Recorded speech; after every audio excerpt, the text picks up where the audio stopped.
this is a very impromptu video. I actually was editing videos. I just got the most wonderful email from a woman, and I will read it to you. I'm just going to keep her name private to kind of, I didn't ask for permission to share it, so I'm just going to keep her name private. But she says, "Hello, it's wonderful seeing a young person gross in classic sewing techniques. I'm so afraid of becoming a lost art," which it is not. My analytics say that it's not, which is great. "If we don't teach the next generation, it will become a dying art form. Yes, having quilted for over 20 years, I've made children's clothes, crafts, Halloween costumes, I've embroidered and cross-stitched. I always said as a young mom I wanted to learn to smock for my daughter Chelsea, but time did not allow for such a detailed skill with a young mother of 2, and you have restored my faith. The last time has flown by, and my son and daughter-in-law are expecting my first grandbaby." And I was like, at that point, I started tearing up for her.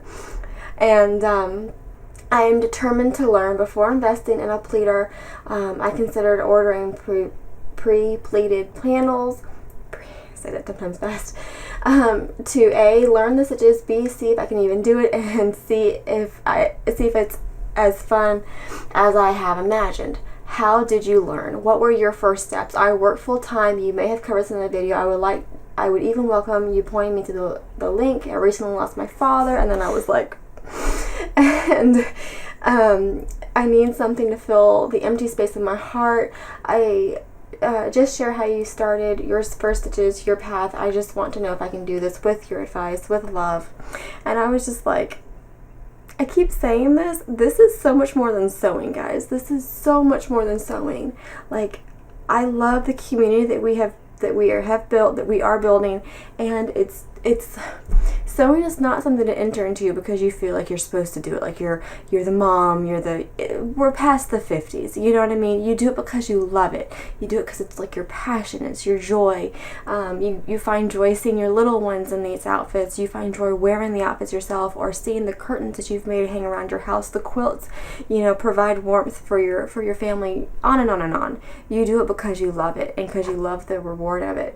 So it just touched me so much that I was like, I'm just gonna grab the camera and do a little video about this, because I get this, not to this level of like emotion and whatever, like but I get this question all the time or this comment all the time of, I'm afraid to start, and I'm always like, just go for it. What do you have to lose?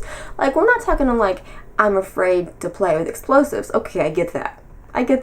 Let's not do that, but you're talking about some fabric, a needle, and thread, guys. Like, don't be afraid of this. You might have a lot of fun, and I'm so excited for her for having her first grandbaby. She gets like another opportunity, whatever. But so yeah, don't be afraid. That's your number one step, is don't be afraid. I can understand if you don't want to invest in expensive fabric. How I started is I ordered Imperial Batiste. Now I still use Imperial Batiste, okay?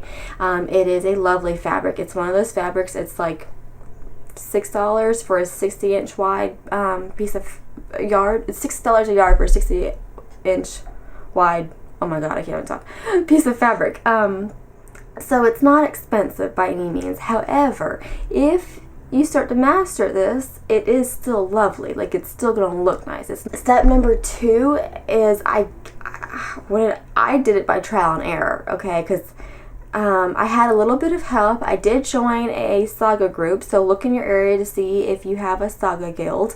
So I did have some help from those ladies. We met like once a month, but I will show you, my first bishop was a hot mess, and I've been meaning to do a blog post about it just to try to encourage people, because I'm telling you, my first bishop had pleats. I mean, pleats that were not supposed to be there. Okay, and that's a whole nother story. But so yeah, I've definitely messed up. I've definitely wasted some time, wasted some of my own money, wasted some of the fabric. But what do you have to lose? Don't be afraid of this. It's nothing to be afraid of. It's not like you're, trying to catch a rattler or something. Like, don't be afraid of this. And you might get lucky. You might make something that you really, you cherish. Everything that I have ever made has mistakes. So don't judge it by the mistakes. Judge it by how much joy you got out of it. Judge it by, you will over time build your skills to the point that you will be proud of what you make. But yeah, it's always going to have mistakes, so don't focus on those. It pains me when I get these emails because I'm like, just start. Like, I want to be an encouragement to you. Like, just, life's too short, like, just do it. So, what else advice can I give? Yeah, I lost my train of thought. I lost my train of thought, Henry. If you are just starting out, CC Jamie, and I have a blog post I will also link down below of like new sewers and stuff. CC Jamie is like so much bang for your buck because you've got a smock bishop in there, you've got several bubbles in there. I've taken the yokes and the bodices from that pattern and made dresses for Audrey. I've made so many outfits based on that. It's gender neutral, so you know you've got both the girl and boy sleeve in that pattern. It's just so much. It's so great, and you don't have to trace anything because Children's Corner. That's probably honestly my favorite pattern company because you don't have to trace any of the patterns, which is so lovely.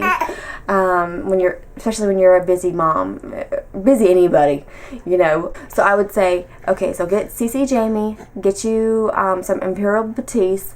I would say if you don't have a pleater yet, then order some dots. I have a whole video on how to smock by dots. And I would do a smaller, like don't do a bishop your first project. That's too ambitious, honestly. You'll have pleats in your neckline like I did. But I would do like a smaller, under the yoke, I would smock that area or pleat by dots that area. It won't be a pain in the butt to pleat that up. You could even order some gingham and then you're not having to use the pleating by dots. And I have a video on how to hand pleat gingham, and that's really the only way you should ever pleat gingham is by hand. I know it sounds snobby, but that's just my 2 cents. So I would say either get CC Jamie, get either gingham if you don't want to pleat by dots, like if you don't want to buy the dots, or get Imperial Batiste and then pleat by dots. And then I would say go to either order Pearl Cotton. Farmhouse has it. I've got 3 of their bundles I really like the colors on, and I will link those below. Or go to and Pearl Cotton is much easier to smock with than DMC, especially when you're first starting out. Otherwise, I would say get DMC floss or Pearl Cotton. They both Joann's and Michael's sells both of those, and I think Walmart sells DMC floss. So get those sort of things. Get some sharp needles. They're called sharps needles, whatever. And just try it. Just try it. What do you have to lose? You might mess up the fabric. Go into it with that expectation, and then when you come out and you have a little garment, you're gonna be tickled pink. And I mean, I found this world and I was engulfed, and I had been sewing for myself. Yeah, at that point when I found this world, I've been sewing for myself for at least 5 years, if not a little bit more. And I mean, I was like addicted. Still am. It's just, I guess, to go. But yeah, just give it a try. And then if you have any questions, leave them down below, all that sort of stuff. I love helping y'all out as best I can. I never claim to be an expert, but as best I can, I love helping y'all out. And I always appreciate y'all for watching, and I hope to catch y'all next time.